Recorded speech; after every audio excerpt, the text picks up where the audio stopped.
2024 সালের জুলাই মাসে সরকারি চাকরিতে বৈষম্যমূলক কোটা বাতিলের দাবিতে একযোগে রাজপথে নামে দেশের অন্তত 11টি শিক্ষা প্রতিষ্ঠান।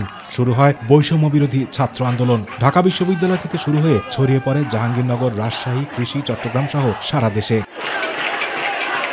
জাহাঙ্গীরনগরের শিক্ষার্থীরা অবরোধ করে ঢাকা আরিচা মহাসড়ক। স্লোগান ওঠে, যোগ্যতার ভিত্তিতে নিয়োগ চাই, কোটা নয় মেধার জয় চাই। পরে এক দফা এক দাবি, সরকার পতন চাই। এই শহীদরা তাদের প্রাপ্য মূল্যায়ন পায়নি, এটা একটা বড় ব্যর্থতা। প্রতিটি সরকারের উচিত 24কে প্রাধান্য দিয়ে 24-এর চোখে আগামীর এই বাংলাদেশকে দেখতে হবে। কিন্তু তৎকালীন সরকার গায়ের জোরে প্রতিরোধ গড়ে তোলে। পুলিশ মারে গুলি, tear shell gas, rubber bullet, lathi charge, পাথর, সবকিছুই। হাজার হাজার ছাত্র জনতা আহত ও নিহত হন। সবচেয়ে ভয়াবহ ঘটনা ঘটে আশুলিয়ায়, যেখানে পুলিশের গুলিতে নিহত হন অনেক ছাত্র জনতা। তাদের মধ্যে 6 জন শহীদের মরদেহ পুলিশ নিজেদের গাড়িতে তুলে নিয়ে পেট্রোল ঢেলে পুড়িয়ে ফেলে, যাতে কোনো প্রমাণ না থাকে।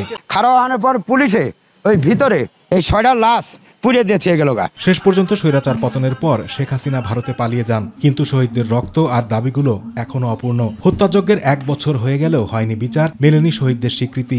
আজও বিচারের দাবি জানান শহীদের পরিবার। যারা আমার ছেলেকে হত্যা করেছে, আমি তাদের দৃষ্টান্তমূলক শাস্তি দাবি করব। মিছিলে যে ওখানে মারা গেছে এবং তার বিচার চাই আমরা সরকারের কাছে আমরা আবেদন করি। আমাদের নাতিকে হত্যা করা যারা পাচ্ছে তাদের আমরা বিচার চাই।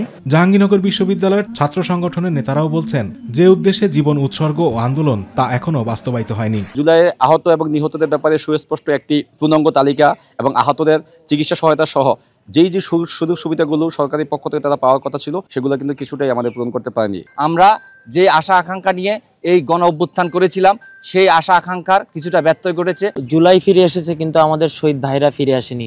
আমাদের যে প্রত্যাশা, জনগণের যে আকাঙ্ক্ষা, সেটার চাহিদা এখন পর্যন্ত বাস্তবায়ন হয়নি। সেখানে অন্তর্বর্তীকালীন সরকার দৃশ্যমান কোনো পদক্ষেপ গ্রহণ করতে পারেনি। আমরা এখনো আশাবাদী, শহীদরা যারা রক্ত দিয়ে গেছেন, জীবন দিয়ে গেছেন, তাদের যেই রেখে যাওয়ার যে স্বপ্নটা ছিল, সেই স্বপ্নটা আসলে এদেশে বাস্তবায়ন হওয়া অনেক বেশি জরুরি। যারা দিন এনে দিন খায়, মজুরি খেটে খাওয়া শ্রমিক মানুষ, এদের পরিবারে যারা আহত হয়েছে তারা কিন্তু প্রপার চিকিৎসাটা পায় নাই, রাষ্ট্রীয়ভাবে প্রপার সম্মানটা পায় নাই। 24-এর এই নতুন বাংলাদেশকে এগিয়ে নিয়ে যেতে হলে সকলকে সাথে নিয়ে কাজ করতে হবে।